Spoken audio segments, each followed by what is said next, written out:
എല്ലാവർക്കും നമസ്കാരം. അപ്പോൾ ഞാൻ എങ്ങനെയാണ് വിഷുക്കണി ഒരുക്കുന്നതെന്നുള്ളതാണ് കാണിക്കുന്നത്. അപ്പോൾ ആദ്യം ആ ഓട്ടുരുളിയിലേക്ക് നമ്മൾ നെല്ലിടുകയാണ്. അപ്പോൾ കഴിഞ്ഞ പ്രാവശ്യം ഞാൻ വിചാരിച്ചിരുന്നു ഒരു ഓട്ടുരുളി, കഴിഞ്ഞ വിഷുവിന് ഞാൻ ഓർത്തിരുന്നു ഒരു ഓട്ടുരുളി അടുത്ത വിഷുവിന് എത്തുന്നതിന് മുമ്പ് വാങ്ങിക്കണം എന്നുള്ളത് വിചാരിച്ചിരുന്നു. അതുപോലെ ഒരു ഓട്ടുരുളി വാങ്ങിക്കാൻ പറ്റി. ഇതെന്ന് പറഞ്ഞാൽ നമ്മൾ ഡെക്കറേഷന് മാത്രമല്ലാതെ പായസം വെക്കാനും കൂടെ ഉപയോഗിക്കാൻ പറ്റുന്ന, പാചകം ചെയ്യാനും കൂടെ ഉപയോഗിക്കാൻ പറ്റുന്ന ഉരുളിയാട്ടോ. അപ്പോൾ നമുക്ക് എന്തെങ്കിലുമൊക്കെ നിവേദ്യം എന്തെങ്കിലുമൊക്കെ ഉണ്ടാക്കാനായിട്ടും ഈ ഒരു പാത്രം യൂസ് ചെയ്യാം. പിന്നെ നമ്മൾ അരി വെച്ചു, പിന്നെ നമ്മൾ ഫ്രൂട്ട്സൊക്കെ വെക്കുകയാണ്. അപ്പോൾ അതിൻ്റെ അകത്ത് നമ്മൾ മെയിനായിട്ട് വെക്കുന്ന ഫ്രൂട്ട്സ് എന്ന് പറയുന്നത് ചക്കയും മാങ്ങയും മാമ്പഴവും പിന്നെ പഴം. ഇത് മൂന്നുമാണ് ഇതിൽ പ്രധാനം. കാരണം ചക്ക, മാങ്ങ, പഴം ഇത് മൂന്നും മുക്കണി എന്നാണ് പറയുന്നത്. ഇത് മൂന്നുമാണ് പ്രധാനമായിട്ടുള്ള വെക്കേണ്ട ഫ്രൂട്ട്സ്. പിന്നെ ബാക്കി നമുക്ക് ഞാനിപ്പോൾ ഇവിടെ ആപ്പിൾ, പോമിഗ്രാനൈറ്റ് അതൊക്കെ വെച്ചിട്ടുണ്ട് കേട്ടോ. എല്ലാ വർഷവും എൻ്റെ ഒരു ഐഡിയ ആണ്, അതായത് 100% എക്കോ ഫ്രണ്ട്ലി ആയിട്ടൊരു വിഷുക്കണി റെഡിയാക്കാൻ പറ്റുമോ എന്നുള്ളത്. അപ്പോൾ ഇപ്രാവശ്യം അതിന് സാധിച്ചു. കഴിഞ്ഞ പ്രാവശ്യം അങ്ങനെ തന്നെയാണ് വെച്ചിരുന്നത്, പക്ഷേ കണ്ണാടി മാത്രം പ്ലാസ്റ്റിക് ആയിരുന്നു. അപ്പോൾ ഇപ്രാവശ്യം അതും മാറ്റി നമുക്ക് നാച്ചുറലായിട്ടുള്ളൊരു വാൽക്കണ്ണാടിയും കൂടെ കിട്ടിയിട്ടുണ്ട്. ഇപ്രാവശ്യത്തെ വിഷു 100% എക്കോ ഫ്രണ്ട്ലി ആണ് കേട്ടോ. അപ്പോൾ ഇവിടെ ഞാൻ രാമായണം ബുക്ക് വയ്ക്കാനുള്ള സ്റ്റാൻഡും രാമായണം ബുക്കൊക്കെ വെച്ചിട്ടുണ്ട്. പിന്നെ ഇവിടെ ഞാൻ ഇപ്രാവശ്യം കണിക്കൊന്ന പൂവ് ഞാനൊരു കുപ്പിക്കകത്ത് വെള്ളം ഒഴിച്ചിട്ട് അതിൻ്റെ അകത്തേക്ക് ആ കണിക്കൊന്നയുടെ ഇലയും പൂവും ഒക്കെ അതിൻ്റെ അകത്തേക്ക് വെച്ച് ഡെക്കറേറ്റ് ചെയ്ത് ആണ് കേട്ടോ വെച്ചത്. പിന്നെ അതിൻ്റെ അകത്തേക്ക് ഒരു മയിൽപ്പീലിയും കൂടെ വെച്ച് കൊടുക്കുന്നുണ്ട് കേട്ടോ ഡെക്കറേഷന് വേണ്ടിയിട്ട്. അടുത്തത് നമുക്കൊരു നിലവിളക്കാണ് വേണ്ടത്. നിലവിളക്ക് എന്ന് പറയുമ്പോഴത്തേക്കും അതിൽ ബ്രഹ്മ, വിഷ്ണു, മഹേശ്വരൻ 3 പേരുടെ സങ്കല്പമാണ് വരുന്നത്. താഴെ ബ്രഹ്മാവ്, നടുക്ക് കൃഷ്ണൻ, ഏറ്റവും മുകളിൽ ശിവൻ എന്നുള്ള രീതിയിലാണ് കേട്ടോ നിലവിളക്കിൻ്റെ സങ്കല്പം. അപ്പോൾ ഒരു നിലവിളക്ക് വെച്ച് അതിൽ 5 തിരിയിട്ട് നെയ്ദീപം കൂടെ കത്തിക്കുന്നതാണ് ഉത്തമം എന്നാണ് പറയപ്പെടുന്നത്. അപ്പോൾ നമ്മൾ നിലവിളക്കൊക്കെ വെച്ച് അതിന് പൊട്ടൊക്കെ വെച്ച് പൂവൊക്കെ വെച്ച് അലങ്കരിക്കുന്നുണ്ട് കേട്ടോ. പിന്നെ ഇവിടെ നവധാന്യങ്ങളൊക്കെ വെച്ചു. അടുത്തത് ഒരു കിണ്ടിയിൽ കുറച്ച് ജലം വെച്ചിട്ടുണ്ട്, അതിലേക്കൊരു വെള്ള പുഷ്പവും ഇടുന്നുണ്ട് കേട്ടോ. പിന്നെ ചന്ദനത്തിരി, അത് വളരെ പ്രധാനമാണ് കൃഷ്ണന്, അപ്പോൾ ചന്ദനത്തിരി വെക്കുന്നുണ്ട്. പിന്നെ ഒരു താമ്പാളത്തിൽ നമ്മൾ കൃഷ്ണനെ വെക്കുന്നുണ്ട് കേട്ടോ. അപ്പോൾ കൃഷ്ണനെ വെക്കുമ്പോൾ നമ്മൾ കുറച്ച് പൂവൊക്കെ ആയിട്ട് വെച്ച് കൃഷ്ണനെ ഡെക്കറേറ്റ് ചെയ്ത് വെക്കുകയാണ് കേട്ടോ. അപ്പോൾ താമരപ്പൂ നമുക്ക് എല്ലാവർക്കും അറിയാമല്ലേ, കൃഷ്ണന് താമര എന്ന് പറയുമ്പോഴത്തേക്കും മിക്ക ദൈവങ്ങൾക്കും ഇഷ്ടമുള്ള ഒരു പൂവാണ് കേട്ടോ. എന്ത് ഭംഗിയല്ലേ അതിനെ കാണാനായിട്ട്. അത് ഓരോ ഇതളുകളൊക്കെ അതൊക്കെ വിരിഞ്ഞ് അതിൻ്റെ ആ ഒരു ലൈറ്റ് പിങ്ക് കളറ് കാണാൻ എന്ത് ഭംഗിയാണ്. വളരെ പോസിറ്റീവായിട്ടുള്ള ഒരു ഫ്ലവേഴ്സ് എൻ്റെ ഉൾപ്പെടത്തിൽ വരുന്നൊരു ഫ്ലവറാണല്ലേ ലോട്ടസ്. എല്ലാവർക്കും അറിയാവുന്ന കാര്യമാണ്. നല്ല ഭംഗി, എനിക്ക് ഭയങ്കര ഇഷ്ടമാണ് താമരപ്പൂവ് കാണാനായിട്ട്. അത് എസ്പെഷ്യലി ഈ താമരക്കുളത്തിലൊക്കെ ഇങ്ങനെ നിറയെ നിൽക്കുന്നത് കാണാൻ എന്ത് ഭംഗിയാണ്. കൃഷ്ണന് പൂക്കൾ മാത്രമല്ല പാട്ടും ഭയങ്കര ഇഷ്ടമാണല്ലേ. അപ്പോൾ ഈ നമ്മുടെ കൃഷ്ണനെ നമ്മൾ എങ്ങനെ പാട്ട് പാടിയാലും അതിന് ഇന്ന രാഗം ഇന്ന താളം എന്നൊന്നുമില്ല. എങ്ങനെ പാട്ട് പാടിയാലും കൃഷ്ണൻ അത് അക്സെപ്റ്റ് ചെയ്യും അല്ലേ. എന്നാൽ ഇപ്പോൾ ഇവിടെ കേരളത്തിലൊക്കെ ഇവിടുത്തെ അമ്മമാരൊക്കെ എങ്ങനെയാണ് പാട്ട് പാടണതെന്ന് വെച്ച് കഴിഞ്ഞാൽ ഹരേ ഹരേ ഹരേ രാമ രാമ രാമ ഹര ഹരേ, ഹരേ കൃഷ്ണ കൃഷ്ണ കൃഷ്ണ ഹര ഹരേ, ഹരേ രാമ രാമ രാമ ഹര ഹരേ, ഹരേ കൃഷ്ണ കൃഷ്ണ കൃഷ്ണ ഹര ഹരേ. ഇങ്ങനെയല്ലേ പാട്ട് പാടുന്നത്. പക്ഷേ ശ്രീകൃഷ്ണാശ്രമത്തിൽ എങ്ങനെയാണ് പാട്ട് പാടുന്നതെന്ന് അറിയുമോ? ഹരേ രാമ രാമ രാമ ഹരേ ഹരേ, ഹരേ കൃഷ്ണ കൃഷ്ണ കൃഷ്ണ ഹരേ ഹരേ, ഹരേ രാമ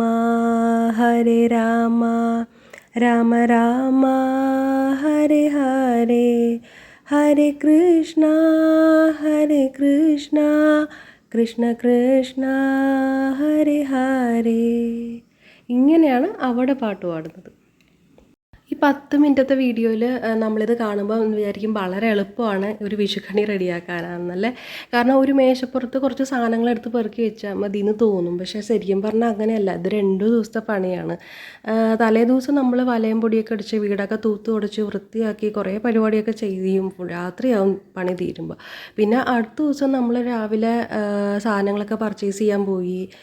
വെറ്റ, പാക്ക്, പഴം, ഫ്രൂട്ട്സ്, അതുപോലെ നവധാന്യങ്ങൾ ഇതെല്ലാം വാങ്ങിക്കാൻ പോയി. പിന്നെ അതിനുശേഷം നമ്മുടെ രാഹുകാലമൊക്കെ നോക്കിയിട്ട് അതെല്ലാം കഴിഞ്ഞിട്ടാണ് നമ്മൾ ഇത് സെറ്റ് ചെയ്യാൻ സ്റ്റാർട്ട് ചെയ്തത്. അപ്പോൾ സെറ്റ് ചെയ്യുമ്പോൾ തന്നെ നമ്മൾ ആദ്യം നമ്മുടെ ടേബിളൊക്കെ തുടച്ച് വൃത്തിയാക്കി, പിന്നെ അതിൽ വിരിക്കാനുള്ള തുണിയൊക്കെ അയൺ ചെയ്ത് വെച്ച്, പിന്നെ ഓരോ നമ്മൾ പാത്രങ്ങൾ വിളക്കുകളൊക്കെ കഴുകി, പിന്നെ അതിന് പൊട്ട് വെച്ച്, പിന്നെ ഓരോന്ന് നോക്കി നോക്കി ചെയ്യുമ്പോഴത്തേക്കും രാത്രിയായി.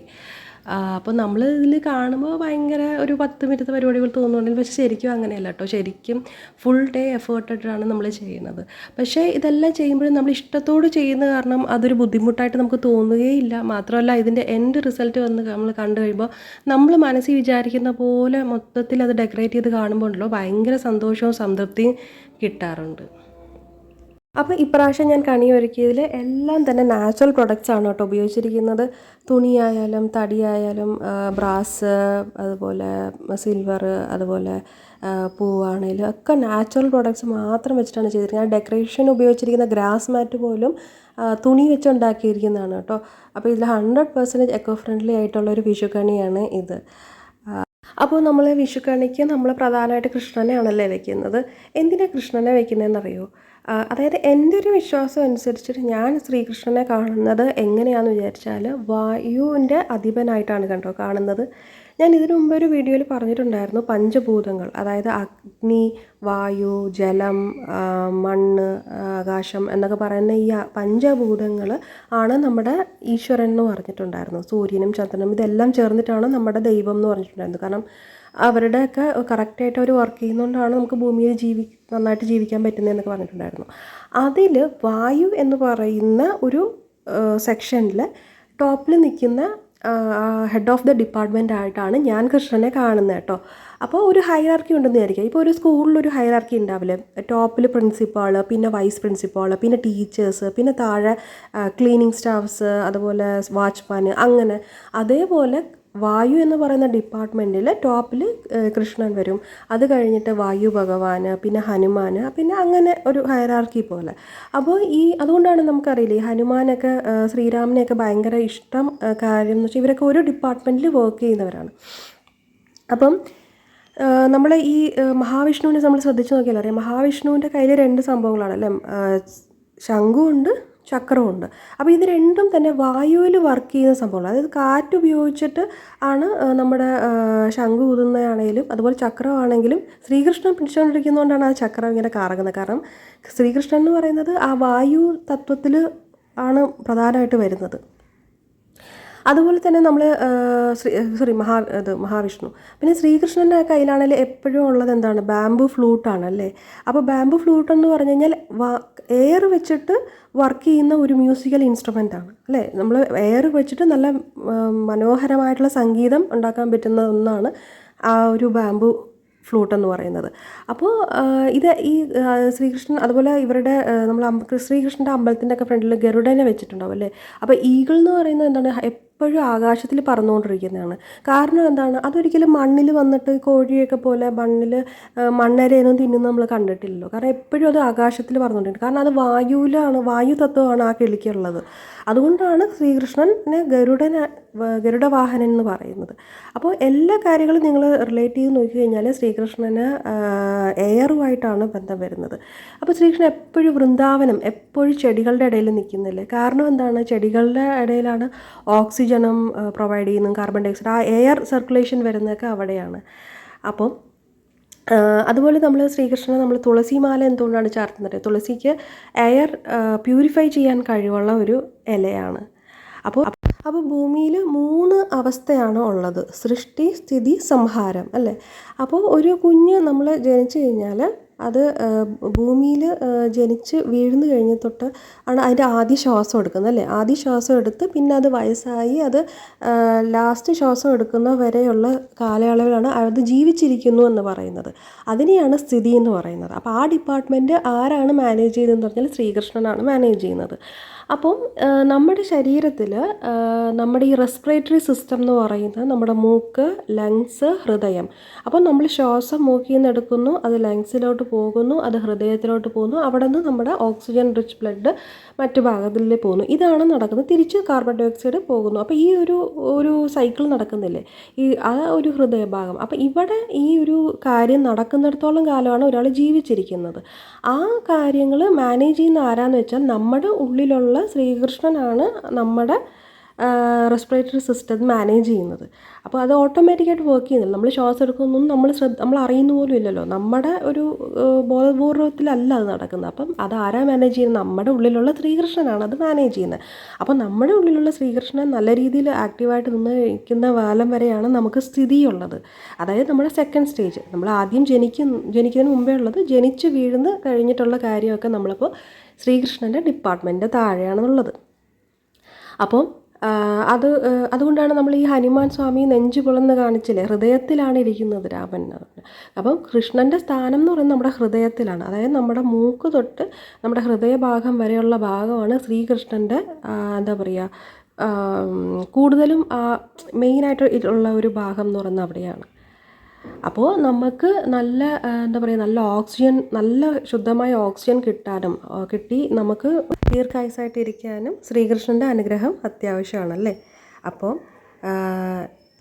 അപ്പോൾ നമുക്ക് പുതിയ വർഷം നല്ല സമൃദ്ധിയോടെ ഒരു വർഷമായിട്ട് തീരാൻ വേണ്ടിയിട്ട് നമുക്ക് ഇതെല്ലാം ആവശ്യമാണല്ലേ.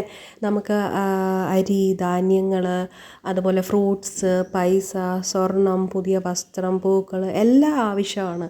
അപ്പോൾ ഇതെല്ലാം നമുക്ക് ഈ ഒരു പുതിയ വർഷം ഫുള്ളായിട്ട് ഇതിന് ലഭ്യത കിട്ടാൻ വേണ്ടിയിട്ടാണ് ഇതെല്ലാം നമ്മൾ വെച്ച് അലങ്കരിച്ച് നമ്മൾ കാണുന്നത്, അല്ലേ. അപ്പോൾ നമ്മൾ കണ്ണ് തുറന്ന് ആദ്യം കാണുമ്പം തൃപ്തിയായിട്ട്, അതായത് നിറവോടെ എല്ലാം കണ്ടു കഴിയുമ്പോഴത്തേക്കും നമുക്ക് ആ ഒരു വർഷം അതിൻ്റെ ഒരു എഫക്റ്റ് കിട്ടുക എന്നുള്ളതാണല്ലേ വിശ്വാസം. അപ്പോൾ ഇതിൽ മൊത്തത്തിലൊരു മഞ്ഞ കളറ്, മഞ്ഞ എന്ന് പറയുന്ന ഐശ്വര്യത്തിൻ്റെ ഒരു കളറായിട്ടാണല്ലേ പറയുന്നത്. അപ്പോൾ ഒരു മഞ്ഞ കളറിൽ ഒരു മഞ്ഞയും പച്ചയും ഓറഞ്ചും ഒക്കെ ആയിട്ട് ആ ഒരു കളർഫുള്ളായിട്ടുള്ള ഒരു വിഷുക്കണി കണ്ട് നമ്മൾ ഉണരുമ്പോഴത്തേക്കും ആ ഒരു പുതിയ വർഷം മൊത്തത്തിൽ അതിൻ്റെ ഒരു എഫക്റ്റ് ഉണ്ടാവും എന്നാണ് പറയുന്നത്.